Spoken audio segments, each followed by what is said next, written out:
I reject any attempts to weaken Canada, to wear us down, to break us so that America can own us. That will never happen. And our response to these latest tariffs is to fight, is to protect, and to build. We will fight the U.S. tariffs with retaliatory trade actions of our own that will have maximum impact in the United States and minimum impacts here in Canada. The relationship between Canada and the United States has long been defined by a deep economic and energy partnership. But now that alliance has hit a major roadblock. Canada has halted its $13 billion oil export pipeline to the US, sending shockwaves through global markets and drastically altering energy dependence between the two nations. This decision is already making waves across industries, sparking a broader geopolitical shift that could reshape global trade and defense strategies. For years, the US has slapped tariffs on Canadian goods, assuming that Canada would simply accept them without retaliation. But that assumption has been shattered. Canada's move to halt oil exports is not just a response to US economic pressure, it's a strategic shift in how the country approaches global trade. By cutting off the US and seeking new markets, Canada is making a powerful statement about its economic independence. Instead of relying solely on the US, Canada is now turning to other major global markets. China and India, two of the world's biggest energy consumers, are becoming key partners. At the same time, Canada is stepping up as a crucial supplier for Europe, particularly as the continent looks for alternatives to Russian energy. This diversification isn't just about economics, it's about securing Canada's future in a rapidly changing global landscape.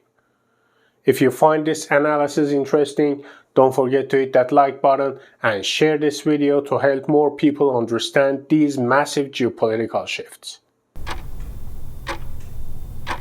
This isn't just a short-term reaction. Canada is actively restructuring its energy export strategy, investing in infrastructure to make Asia and Europe primary markets. The country's ports and pipelines, which once prioritized the US, are now being optimized for international shipping. The consequences for the US, a growing energy gap that will be difficult to fill. The effects of this move are already being felt across the United States. From rising gas prices to economic instability, the US is scrambling to adapt. With Canadian oil no longer flowing, South Americans are facing sharp increases in the cost of gas, electricity, and heating. The airline industry, which relies on affordable fuel, is particularly hard hit, leading to higher ticket prices and financial strain. Manufacturing and transportation sectors are also struggling with soaring costs, putting pressure on businesses and consumers alike. States like New York, California, and Michigan have long depended on Canadian hydroelectric power.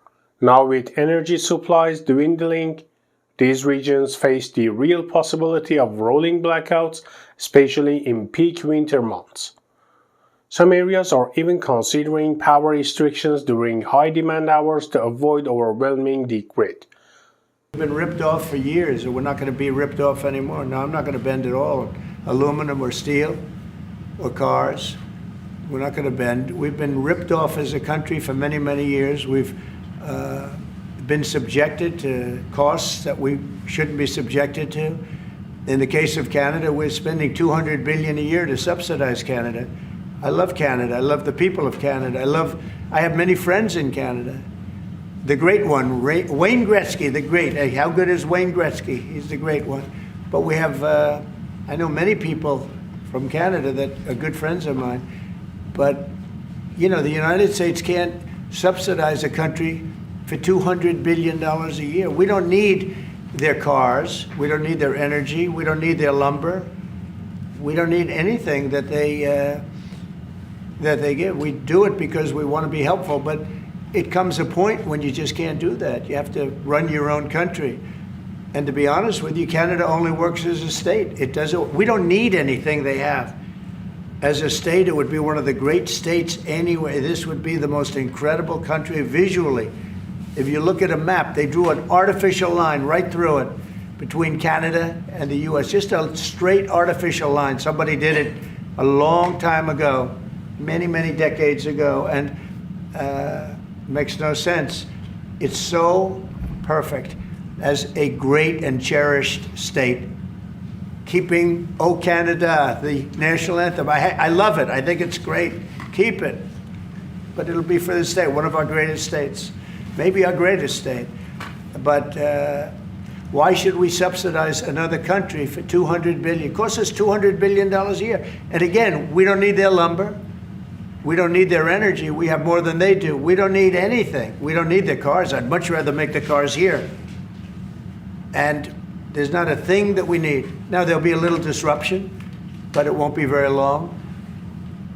But they need us. We really don't need them. And we have to do this. I'm sorry, we have to do this, yes. The automotive, steel, and food production sectors are being pushed to the brink as energy prices skyrocket. Some businesses are already cutting production to manage costs, while others face potential closures.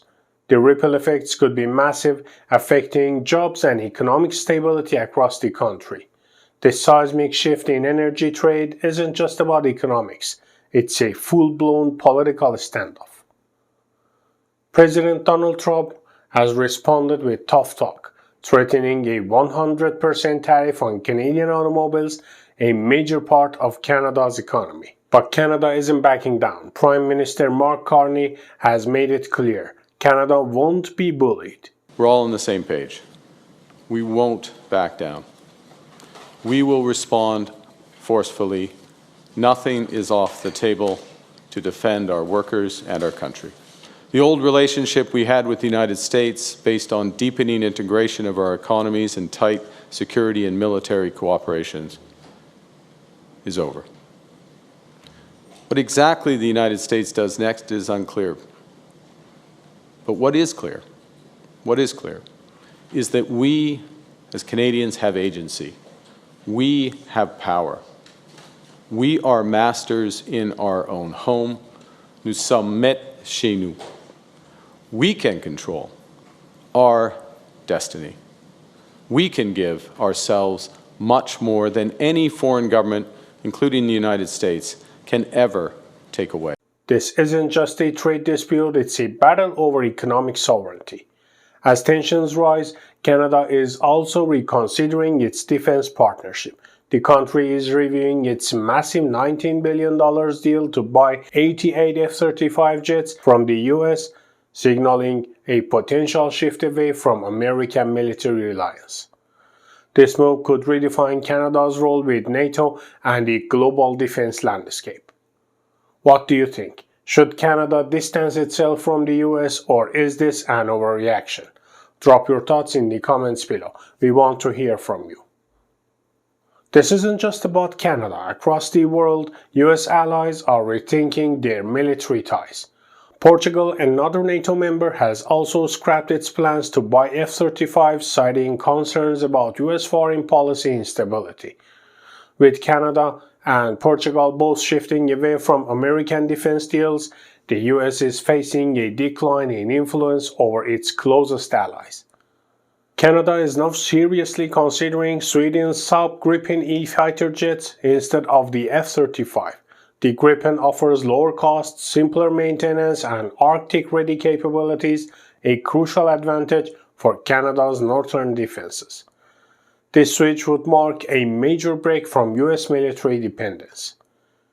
Meanwhile, Canada is investing heavily in its domestic defense industry, which already generates $10 billion annually and supports over 64,000 high-skilled jobs.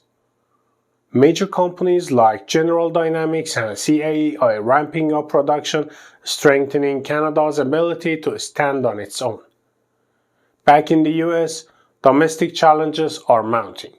Trump's erratic policies on NATO and tariffs are creating uncertainty, weakening America's economic position and global influence. Trump's wavering stance on NATO's mutual defense obligations is unsetting allies and raising concerns about the United States' reliability. This ambiguity could lead to a broader shift away from US leadership within the alliance. Meanwhile, Trump's tariff policies have left the stock market reeling. His sudden reversals on trade restrictions with Canada and Mexico have caused instability, leading to significant market drops and investor uncertainty. Canada isn't just cutting oil exports, it's hitting back with aggressive tariffs of its own. The government has implemented a two-phase plan starting with a 25% tariff on $30 billion worth of US goods. The second phase escalates the pressure, imposing tariffs on $125 billion worth of American exports, targeting industries like automobiles and agriculture. The impact of US automakers is severe. With higher costs for materials and components, car prices are set to rise and production could slow down.